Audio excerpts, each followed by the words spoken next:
₹12,500 की धनराशि का कुछ भाग साधारण ब्याज पर 4% की दर से और शेष भाग 5% की दर से उधार दिया गया। यदि 5 वर्ष बाद कुल ब्याज ₹2,900 प्राप्त हुआ तो 5% की दर से दी गई राशि कितनी थी, हमें बताना है दोस्तों इस सवाल को सॉल्व करने के आज मैं आपको बहुत ही आसान शॉर्ट ट्रिक बताने वाला हूं। देखिए दोस्तों, सवाल में क्या बोला जा रहा है कि ₹12,500 की धनराशि का कुछ भाग 4% की दर से और शेष भाग 5% की दर से उधार दिया गया है। ठीक है, तो देखिए इसे कैसे सॉल्व करेंगे। कुछ भाग तो 4% की दर पे दिया गया है, ठीक है, और कुछ भाग 5% की दर से उधार दिया गया है। तो देखिए दोस्तों, हमें इसे शुरू कैसे करना है। यहाँ पे कुल जो धनराशि है उसका हमें 4% निकाल लेना है। ठीक है, यानी कि इन दोनों को गुणा कर लेना है। तो जब आप इसका 4% निकालेंगे तो कितना आ जाएगा, ₹500 आ जाएगा। ठीक है, तो इसी तरीके से आपको इसका 5% से गुणा करके इसका 5% निकाल लेना है। तो जब इसका 5% निकालेंगे तो कितना आ जाएगा, ₹625 आ जाएगा। ठीक है, तो दोस्तों हम इसमें एलिगेशन मेथड का यूज करेंगे। अब एलिगेशन मेथड में क्या होता है, बीच में भी एक संख्या लिखी होती है। ठीक है, तो वो हमें कैसे पता लगेगी। यहाँ पे हमें 5 वर्ष का कुल ब्याज दिया गया ₹2,900। ठीक है, लेकिन जो बीच में हमें संख्या लिखनी होती है वो हमें 1 वर्ष का ब्याज लिखना होता है। अगर ₹2,900 5 वर्ष का ब्याज है तो 1 वर्ष का कैसे निकालेंगे, इसे 5 से भाग कर देंगे। ठीक है, तो हमें 1 वर्ष का ब्याज पता लग जाएगा।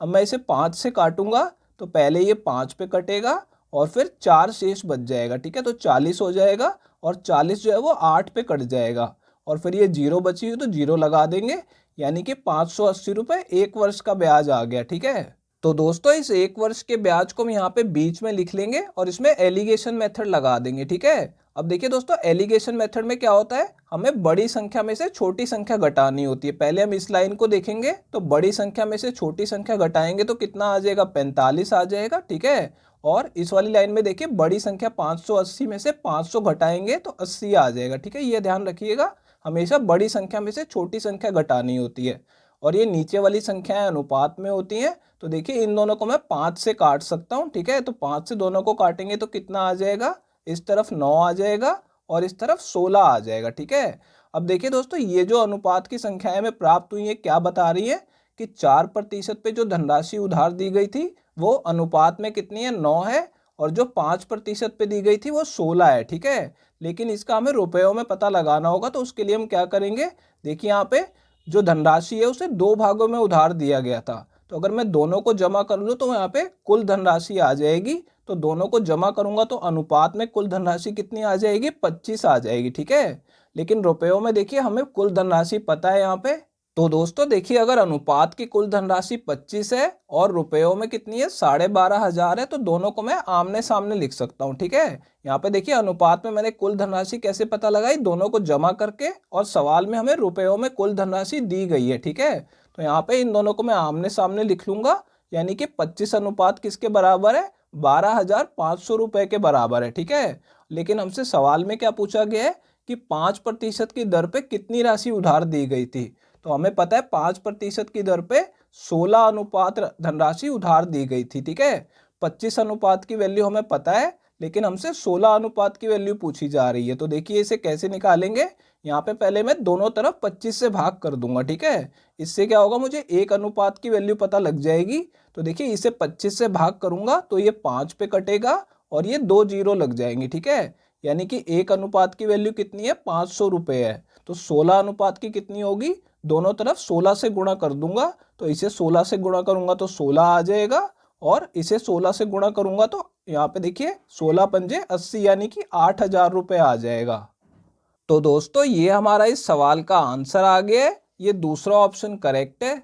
₹6,000 की धनराशि का कुछ भाग साधारण ब्याज पर 8% की दर से और शेष भाग 10% की दर से उधार दिया गया।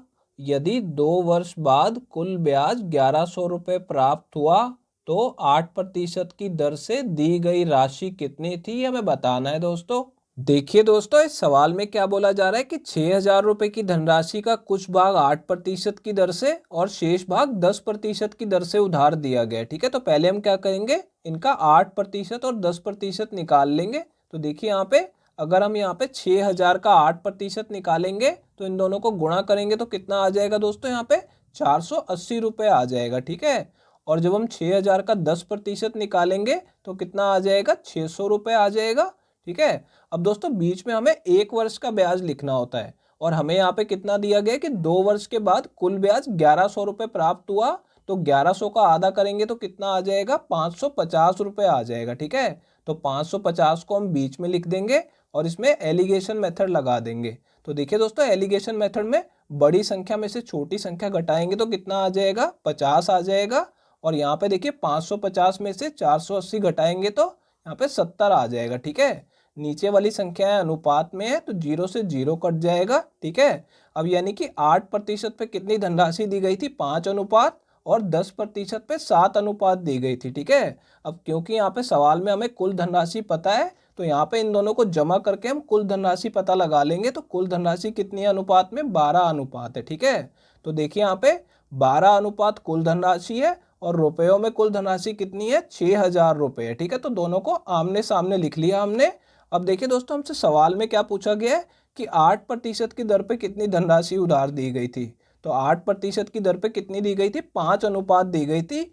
हमें 12 अनुपात की वैल्यू पता है और 5 अनुपात की वैल्यू निकालनी है। तो देखिए दोस्तों, दोनों तरफ पहले हम 12 से भाग कर देंगे तो 1 अनुपात की वैल्यू कितनी आ जाएगी, इसे मैं 12 से काटूंगा तो ये 5 पे कटेगा और 2 जीरो लग जाएंगी। ठीक है, अब देखिए दोस्तों, क्योंकि मुझे 5 अनुपात की वैल्यू निकालनी है तो मैं दोनों तरफ 5 से गुणा कर दूंगा तो कितना आ जाएगा, 5 अनुपात इस तरफ आ जाएगा और इसे 5 से गुणा करेंगे तो कितना आएगा, 2500 रुपये आ जाएगा। ठीक है, यानी कि 8% की दर पे कितनी धनराशि दी गई थी, 2500 रुपये दी गई थी। इसी तरीके से दोस्तों, अगर वो 10% की वैल्यू पूछता है तो हम क्या करते हैं, यहाँ पे देखिए 1 अनुपात की वैल्यू हमें पता है, अगर हमें 7 अनुपात की वैल्यू निकालनी होती तो दोनों तरफ 7 से गुणा कर देते। ठीक है, तो 7 अनुपात की वैल्यू कितनी आ जाती, 3500 रुपये आ जाती। ठीक है, तो इस तरीके से आप दोनों वैल्यू निकाल सकते हैं। तो दोस्तों देखिए, ये हमारा इस सवाल का आंसर आ गया है, ये चौथा ऑप्शन करेक्ट है। दोस्तों अगर ये वीडियो आपको पसंद आई हो तो इसे लाइक कर दीजिए, और दोस्तों अगर आप लोग चैनल पे नए हैं तो चैनल को सब्सक्राइब जरूर कर लीजिएगा, और दोस्तों नोटिफिकेशन बेल को दबाना बिल्कुल मत भूलिएगा। तो दोस्तों इस वीडियो को यहीं ख़त्म करेंगे, आपसे मिलते हैं अब अगली वीडियो में।